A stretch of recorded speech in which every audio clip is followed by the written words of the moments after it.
Hello everyone, welcome back to another video. Today, I'm here to talk about the Spirit Halloween, the movie. Not mine.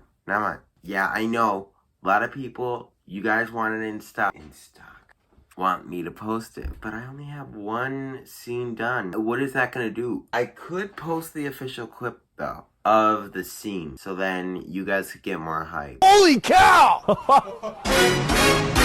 It's gonna be released October 1st next year. So you'll have a clean slate movie. And I'm addicted! It's gonna be rated R. There are some swear words. I bought this shit. There's probably gonna be some blood. Yeah, it's just gonna be really cool. But this is the original movie. Like, this is what I'm talking. Like, I loved this movie. It's probably the best out of 2022 ever. In fact, two of the Monstars are back there that actually were in the movie. Mr. Dark and the Hunter. The movie starts off, and I'm just gonna give my overall opinions on it. I'm like, what I think of it, the animation, the style, everything. First off, the actors. All of the actors are great. The only thing is, some of them weren't even casted in the end credits. They actually casted Nightcrawler, and not even Mr. Dark. They just added him this year. Whoa, whoa, whoa, whoa. The acting is so... The acting is so amazing. I love Bo, and I love the script. The script is just so good. Rachel Lee Cook and Christopher Lloyd, those are awesome actors. I never knew them until now. As for Christopher Lloyd, he's awesome. You can't deny it. He is absolutely awesome. The acting is so good out of him. Even for the stunt performance, like, his acting is absolutely, the way he just lays on the ground, the stunts, the clip art spear rising from his heart. So the other Jake, there's a lot of backstory with him. I keep up for security breach. Carson is kind of like a dickhole. What's gotten you so whacked out over trick-or-treating? It's just not that fun anymore. Yeah, so hanging out with me and Bo is just not that fun anymore. Well, Fright Night's tomorrow night, which is basically Halloween anyway. Basically, Halloween is not. Bo, I want to have him as my friend so bad. He just seems like such a great guy in the film, like his character.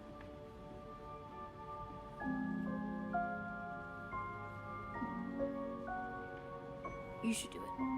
Oh. You know, he really cares about Jake. Carson is just being, oh, we're too old to trick or treat. We're too old to trick or treat. We're too old. Who's the old one here, you 20-year-old you know what? It was actually filmed in an actual store. I don't know how they managed to keep all the themes, the entire stock. No. Did they actually shut down the store so they could get it ready for the film? Because, you know, shipping delays. My boy Mr. D back there is, was a shipping delay. There were lots of good animatronics that were antagonists. In fact, when you watch the movie and you're one of the biggest fans, it goes by so quick. Like, for 1 hour and 25 minutes, it was 21. 21? And yet, Mr. Darklight here was part of the film, where the spirit actually floats inside his head. And it like jumps up. Obviously does his animation. They added like a special effect to put glow on his eyes to keep it as realistic as possible from the actual animatronic. Like keyframed, transparent, like actual transparent stickers. If you take a look at behind the scenes, it was not transparent. You look at the bottom of their computers, you could see After Effects and Premiere Pro are both on there. That's what I'm using for the movie, to try to get my spirit.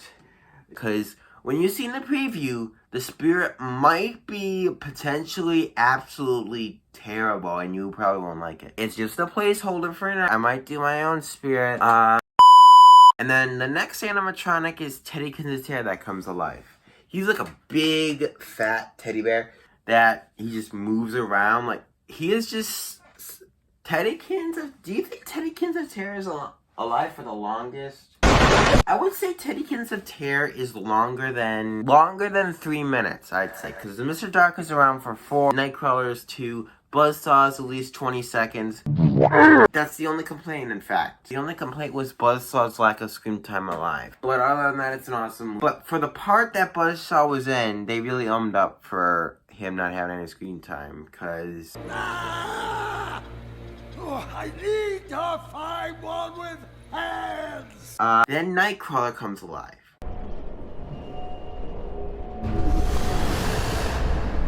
After Teddykins is too lazy to bust down a door, you know, something. The fuck? I thought this door was attached. How do you do that? Who built this door? Who built?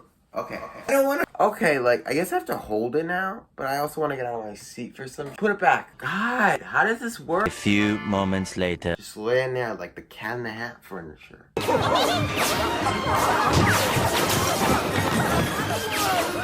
God. Nightcrawler gets burned Through the fire!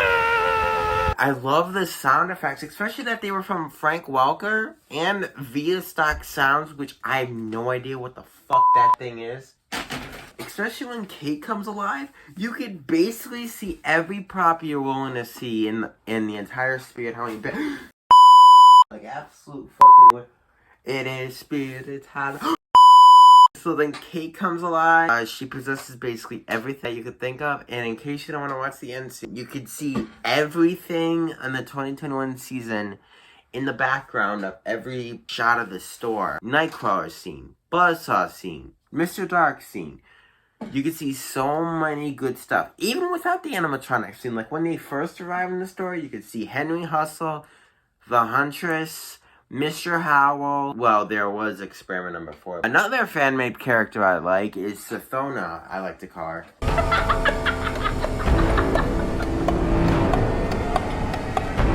It is just so incredible that this movie was actually a thing. I really hope there's a sequel, because at the end, Alec Windsor's skull was glowing. And that could potentially mean only one thing. He's still coming back alive. And I love the ending, like with the spirit. I love the spirit overall. Like the classic blue floating spirit. If they never used After Effects before, you could you could understand that they didn't know what they were doing and they're trying not to towards the possession itself. Like it just.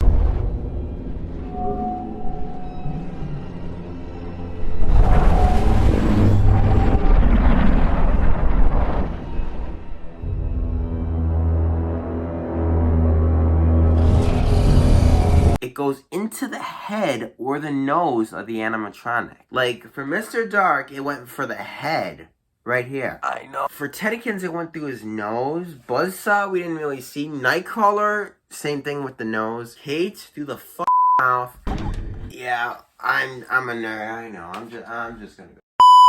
The animation, like when the possession happens, you could see the classic glow, like the blue glow around the animatronic, and as it moves, it just like tilts his head, or it just does its animation. Either the animation or the head move. Since it's a low budget film, they can't have all actual animatronics audio. Like they had Mr. Dark's audio.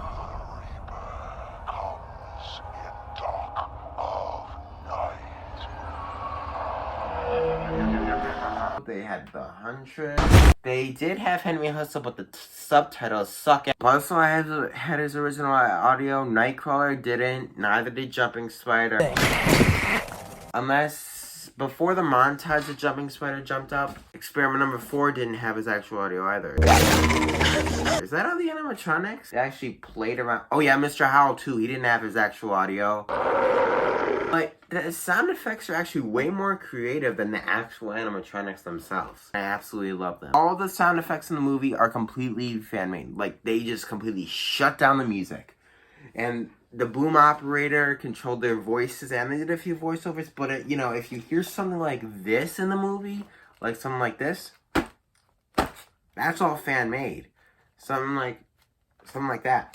They worked their absolute ass off on this, and I respect it. Like, it's actually inside of Toys R Us, which is absolutely incredible. I used to visit Toys R Us, collect dinosaurs all the time. Don't touch me, I'll hunt you down, you mother. But yeah, this is actually a really good movie, and I really hope there's a sequel, but for now, that's pretty much all I have to say. So, goodbye.